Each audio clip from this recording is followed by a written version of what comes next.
إن الحمد لله نحمده ونستعينه ونستغفره ونعوذ بالله من شرور أنفسنا وسيئات أعمالنا. من يهده الله فلا مضل له ومن يضلل فلا هادي له، وأشهد أن لا إله إلا الله وحده لا شريك له، وأشهد أن محمدا عبده ورسوله. يا أيها الذين آمنوا اتقوا الله حق تقاته ولا تموتن إلا وأنتم مسلمون. أما بعد، فإن خير الكلام كلام الله، وخير الهدى هدى محمد صلى الله عليه وسلم، وشر الأمور محدثاتها، وكل محدثة بدعة، وكل بدعة ضلالة، وكل ضلالة في النار. عباد الله، أخرج الإمام أحمد وابن ماجه وابن حبان والطبراني وغيرهم عن النبي صلى الله عليه وسلم أنه قال: يطلع الله عز وجل إلى جميع خلقه ليلة النصف من شعبان فيغفر لجميع خلقه إلا لمشرك أو مشاحن. حديث صحيح صححه جمع من المحدثين. وفي رواية عند الطبراني: فيغفر للمؤمنين ويملي للكافرين ويدع أهل الحقد بحقدهم حتى يدعوا. عباد الله، هذا الحديث هو الحديث الصحيح الوحيد في فضل ليلة النصف من شعبان، وما سواه من الأحاديث الواردة كلها ضعيفة أو موضوعة. أيها المسلمون، ليلة النصف من شعبان ليلة مغفرة للذنوب وعفو عن السيئات، يتفضل فيها الغفار الرحيم التواب على عباده فيغفر ذنوبهم ويتجاوز عن سيئاتهم، ذلك لأنه جل وعلا كثير المغفرة ويعد بها ولا يغفر الذنوب إلا هو، وهو العفو ويحب العفو عن السيئات. وهذه الفضيلة لليلة النصف من شعبان يشاركها فيها يوم الاثنين والخميس على مدار السنة، فهما أيضا يوما مغفرة أسبوعية. فعن أبي هريرة رضي الله عنه أن رسول الله صلى الله عليه وسلم قال: تعرض الأعمال في كل اثنين وخميس فيغفر الله لكل امرئ لا يشرك بالله شيئا إلا امرأ كان بينه وبين أخيه شحناء فيقول: اتركوا هذين حتى يصطلحا. رواه مسلم. وهما يومان تفتح فيهما أبواب الجنة مع المغفرة. وفي رواية لصحيح مسلم من حديث أبي هريرة المذكور أن النبي صلى الله عليه وسلم قال: تفتح أبواب الجنة يوم الاثنين ويوم الخميس فيغفر لكل عبد لا يشرك بالله شيئا إلا رجل كانت بينه وبين أخيه شحناء فيقال: انظروا هذين حتى يصطلحا، انظروا هذين حتى يصطلحا. فلنحمد الله عز وجل أيها المسلمون، إن ربنا لغفور شكور يمن علينا بالمغفرة تكرارا إن سلمنا من الخصال المانعة منها. وفي هذه الأحاديث بين النبي صلى الله عليه وسلم أن خصلتين تحرمان العبد من مغفرة الله في ليلة النصف من شعبان وفي يوم الاثنين والخميس، وهما الشرك بالله صغيره وكبيره، والشحناء والحقد على المؤمنين. الخصلة الأولى الشرك بالله العظيم، أعظم الذنوب وأقبحها، وأكبر الكبائر وأشنعها. قال الله جل وعلا: إن الله لا يغفر أن يشرك به ويغفر ما دون ذلك لمن يشاء. فيا من ترجو من ربك المغفرة والعفو والتجاوز، حقق توحيدك وخلصه ونقه من الشرك صغيره وكبيره، خفيه وظاهره، واعبد الله مخلصا له الدين. كن حنيفا مسلما ولا تكن من المشركين. ومن كان يرجو لقاء ربه فليعمل عملا صالحا ولا يشرك بعبادة ربه أحدا. أيها المسلمون، الخصلة الثانية المانعة من نيل مغفرة الله في ليلة النصف من شعبان: المشاحنة مع أحد عباد الله المؤمنين. والمشاحنة هي حقد المسلم على أخيه المسلم وضغينة قلبه وغله عليه وبغضه له لغير سبب شرعي، مما يؤدي إلى التداول والتقاطع. وأعظم ما يكون من ذلك حمل الشحناء والبغضاء تجاه أفضل الخلق وهم صحابة رسول الله صلى الله عليه وسلم. عباد الله، الشحناء من الأخلاق القبيحة التي لا يليق أن تشيع بين المؤمنين، وسلامة الصدر منها من أروع الأخلاق التي تدخل الجنة. فصفة المؤمنين السائرين على نهج الأنصار والمهاجرين أنهم يقولون في دعائهم: ربنا لا تجعل في قلوبنا غلا للذين آمنوا. وأول من يدخل فيهم الصحابة، كما في سياق هذه الآيات بعد ذكر المهاجرين والأنصار قال: والذين جاءوا من بعدهم يقولون. فصح عن النبي صلى الله عليه وسلم أنه قيل له: يا رسول الله، أي الناس أفضل؟ قال: كل مخموم القلب صدوق اللسان. قالوا: صدوق اللسان نعرفه، فما مخموم القلب؟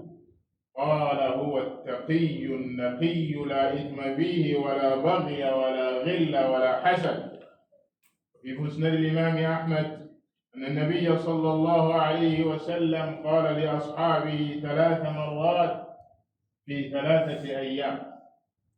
يطلع عليكم الآن رجل من أهل الجنة.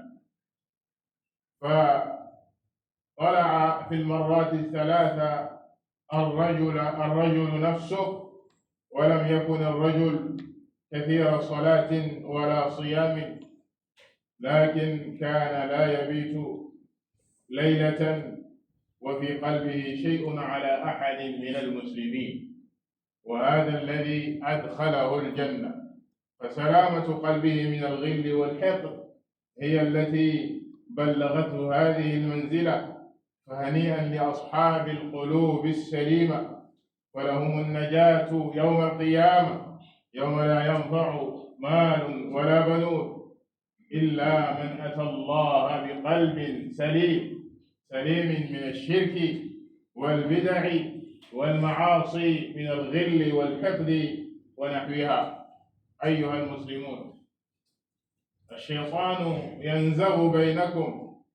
لتتشاحنوا فتحرموا من مغفرة ربكم، فاحذروا نزغاته كما حذركم ربكم بقوله: وقل لعبادي يقولوا التي هي أحسن إن الشيطان ينزغ بينهم إن الشيطان كان للإنسان عدوا مبينا. واعتصموا بحبل الله، وإما ينزغنك من الشيطان نزغ فاستعذ بالله. ويسعى الشيطان بالتحريش بينكم فاحذروه واحذروا تحريشه.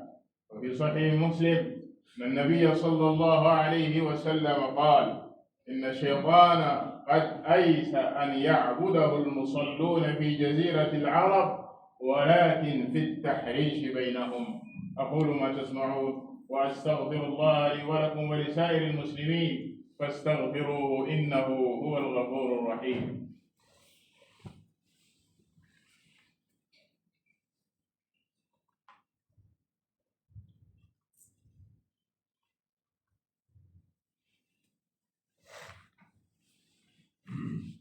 الحمد لله رب العالمين،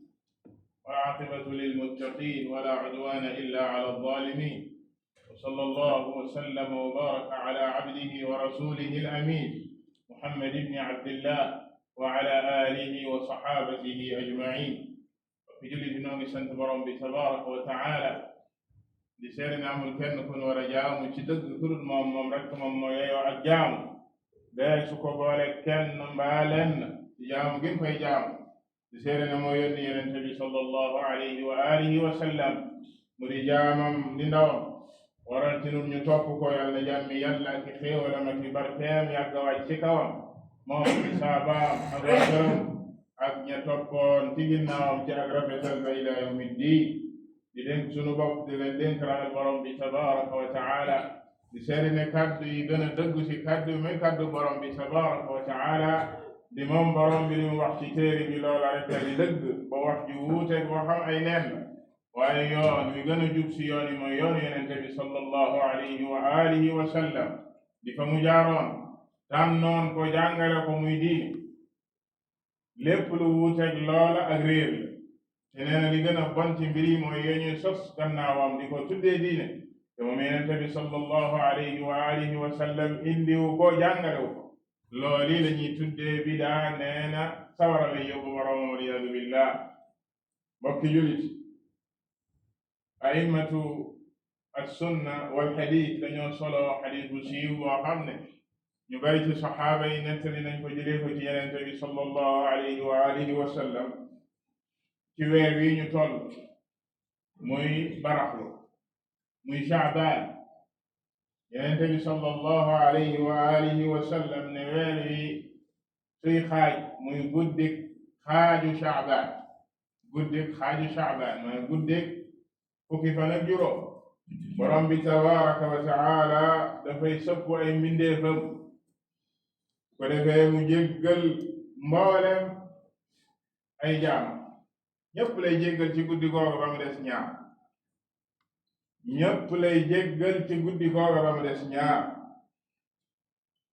mu ne illa li mushrikin aw mushaahin ñaar ñooña la dul jéggal. kon jullit bu nekk war naa xam lan moo tax ñaar ñii borom bi tabaraka wa taala di jéggal mboolem jaam yi seppi si muy guddi ngëneel gu mag guddi gu muy dotti ay xéewalam ak yërmandeem ci mboolem jaam yi te muy am ci at mu nekk bal ñëw na ci beneen xadis muy xadis Abi Hurayra ayu bis bu nekk muy altine ju nekk ak alxamis Yonent bi sallallahu alayhi wa alihi wa sallam ne jaam yi jëf yi ñuy jëf dañ koy gaaral borom bi tabaraka wa taala altine ju nekk ak alxamis moo tax mu ko daan woor moom Yonent bi sallallahu alayhi wa sallam ne amaat na bu ñuy gaaral samay jëf borom bi tabaraka wa taala mu fekk ne dama woor mu jéggal ma ndax it ñaari bis yooya nee na borom bi tabaraka wa taala da ci jéggal mboolem ay jaamam ba mu des ñaar. mu waxaat foofa la mu wax ci xadis bale li kulli imri'in la yushriku billahi shay'an foofa mooy benn bi. beneen ba aw kaana baynahu wa bayna axihi shahna kenn ki mbokki jullit yi mooy kiy bokkaale ak borom bi tabaraka wa taala kooku la dul borom bi tabaraka wa taala di jéggal ci guddi googu ak sax ci mboolem guddi yi. ki nga xam ne tuubul bokkaale googa ba xëy dee si wuy ji boromam tabaraka wa taala waliyadu billah kooku la yàlla subhanahu wa taala dogu ci téere bi ne Allah la yaghfiru an yushraka bi yàlla subhanahu wa taala du jéggal ki koy bokkaale nag buñ ko waxee bu mag baag bu ndaw ba bu nëbbu baag bu làqu ba ak bu feeñ ba. ñaareel ba ci ki borom bi tabaraka wa taala dul jéggal ci guddik xaaju Sha'ban ak altine june ak alxamis june buy jéggal mboolem ay jaamam mooy nee na jaam boo xam ne daa am lu dox digganteem ak mbokkum jullitam jaami yàlla yi muy ñëggi xol wala ak mbañeel wala yu mel noonu di ci feebaru xol yi maanaam ak tongoogu dox sa digganteeg jaamu borom bi tabaraka wa taala di ab jullit bu ngeen tongoowee mbaa ngeen meroo mbaa am feebaru xol yooyu nekk seen diggante ñépp la borom bi tabaraka wa taala di jéggal seppi leen. Yonent bi sallallahu alayhi wa sallam ne borom bi tabaraka wa taala danaa ñooña bàyyi leen ba keroog ñuy juboo. andiru haadayni hatta yastalihaa maanaam da leen di seppi teg leen ne rek ba keroog fi leen jubóowuñu du leen jéggal. kon loolu di lu mag sax mbokki jullit yi ñaar yi nga xam ne ahadis yu bare indi na ko. Yonent bi sallallahu alayhi wa alihi wa sallam wax ñu ko. benn bi di bokkaale ak borom bi tabaraka wa taala nga xam ne mooy bakkaar bi gën a mag bi ci bakkaar mooy li borom bi gën a bañ ci jëf yi te mooy di ko wutal moroom di ko wutal ndend di jël lenn ci loo xam ne rek jaamu borom bi la tabaraka wa taala di ko tuxal di ko defal keneen ku dut moom te mu bind la moom borom bi tabaraka wa taala nga di ab jaamam nga waroon koo jaamu moom kese waroo koo bokkaale dara. bokkaale nag dafa yaatu yenn saa yi boo wax ci bokkaale ñu bari ci nit mën nañ saa seppi seen bopp te bokkaale sew lool bari lool ba yeneen yi daan ko ragal seen bopp. Ibrahim alayhi salaam mi daan wax naan wajnubnii wa baniya an na'buda al asnaam di ñaan yàlla subhanahu wa taala yàlla wattul ko soril ko akum njabootam lii di jaamu xërëm ak bokkaale te moom mooy imaamul muwahhidiin. kon li kenn ci salaf yi daan wax faman ya'manul balaa ba'da Ibrahim gannaaw Ibrahim kan mooy wóolu boppam ci ne du tabbi ci bokkaale moo tax kenn ku nekk da ko war a ragal. waaye bokk na ci li si muccal nit ki ak musal ko si mooy mu góorgóorlu si xam ko ngir mun ko wattu ndax loo xamul mënoo ko wattu mën nga saa tabbi te xamoo ko ñu naan la lii bokkaale nga naan déedéet lii du bokkaale de. moo tax nit ki war a xar tànk tubayam ci xam lan mooy bokkaale bu sew baag bu ndaw baag bu mag ba ndax bokk na ci ak bokkaale ngistal gi nga xam ne Yonent bi sallallahu alayhi wa sallam tuddee na ko ashirk al xafi maanaam bokkaale bu làqu la mu niral ko ci ne nit ki day jóg di julli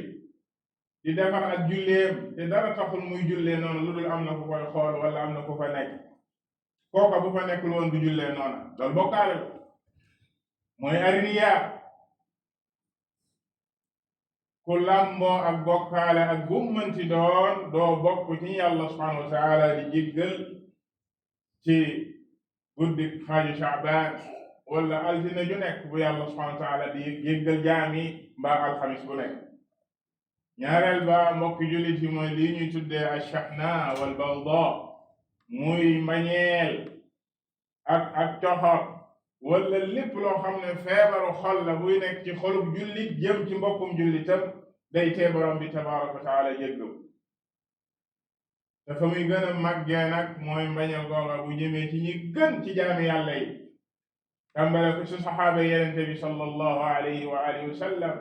gis aw nit ñu ñàkk chance di leen bañ ak di wax ci ñoom ay wax ñu ñaaw muy ashia ar-rafida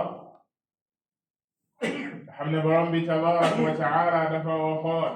gannaaw ba mu taggee saxaaba yi di muhaajiruun yi ak waa lansaar na ñi ñëw seen ginnaaw day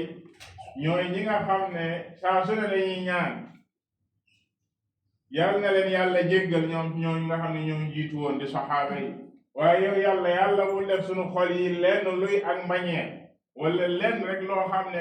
gàkki xol la gëm ci gaa yu baax yooyu ñu baax ñi dañ koy ñaan képp koo xam ne dafay ëmb ci xolam bi ak mbañeel jëmale ko ci ñi gën ci jaami yàlla yi bal nga jëme ko ci kenn rek ci way gëm yi wala jullit ñi wala lépp loo xam ne ak tongoo la buy dox sa digganteeg sa mbokkum jullit te tongoo bu tegul ci diine ndax sa mbokkum jullit mën naa def loo xam ne diine may na la nga tong ko wala nga mere ko ci waaye du weesu ñetti fan loola mubarrir shar'i la waaye tongoo goo xam ne ak meroo goo xam ne ak mbañeel goo xam ne teguwul ci diine kooku borom bi tabaraka wa taala du ko jéggal bokk jullit xadis bi mooy xadis bi wér muy benn xadis bi wér ci ngëneel gi nekk ci guddi xaaju Sha'ban mu bare nag ay ahadis wala xadis yu bare yoo xam nit ñi dañ koy jokkalante ci ay ngëneel di wax ci xaaju Sha'ban ak beral ko ak julli wala di woor bëccëg ba wala di sa def nangam ci ay jaami yàlla loolu lépp dara wéru ci borom xam-xamu xadis bal yenn ya dafa yegg ci ay xadis yoo xam ne yu ñu fent la yu ñu sosal yonente bi la sallallahu alayhi wa sallam mboolem xadis yu ñu lay wax ci xaaju Sha'ban dara wéru si mboolem xadis yi si wér mooy xadis yii ñu la wax ci njéggalu borom bi tabaraka wa taala bu muy jéggal ay jaamam te loola du lenn lu muy waral ci yow si ngay sos ay jaamu yàlla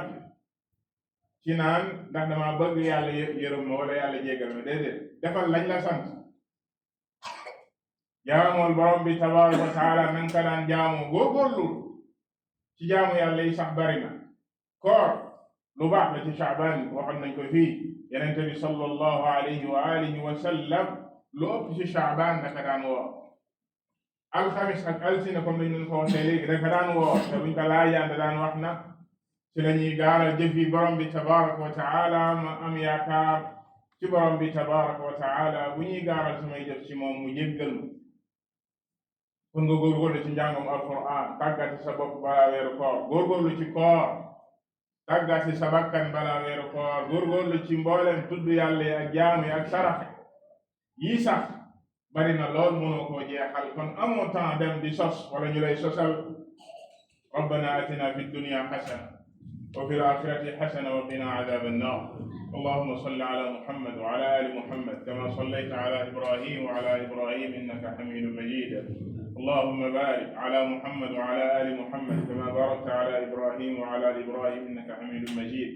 وارض اللهم عن خلفائه الراشدين أبي بكر وعمر وعثمان وعلي وعن سائر الصحابة أجمعين وعن التابعين وعنا معهم بفضلك وإحسانك وجودك وكرمك يا أكرم الأكرمين اللهم أعز الإسلام والمسلمين وأذل الشرك والمشركين اللهم دمر أعداء الدين اللهم انصر دينك وكتابك وسنة نبيك محمد صلى الله عليه وسلم اللهم انصر إخواننا المستضعفين في كل مكان اللهم انصر إخواننا المستضعفين في كل مكان اللهم انصر من نصر الدين اللهم انصر من نصر الدين اللهم أمتنا على الإسلام والسنة اللهم أمتنا على الإسلام والسنة اللهم أحسن عاقبتنا في الأمور كلها وأجرنا من خزي الدنيا وعذاب الآخرة اللهم اغفر للمسلمين والمسلمات والمؤمنين والمؤمنات الأحياء منهم والأموات قوموا إلى صلاتكم يرحمكم الله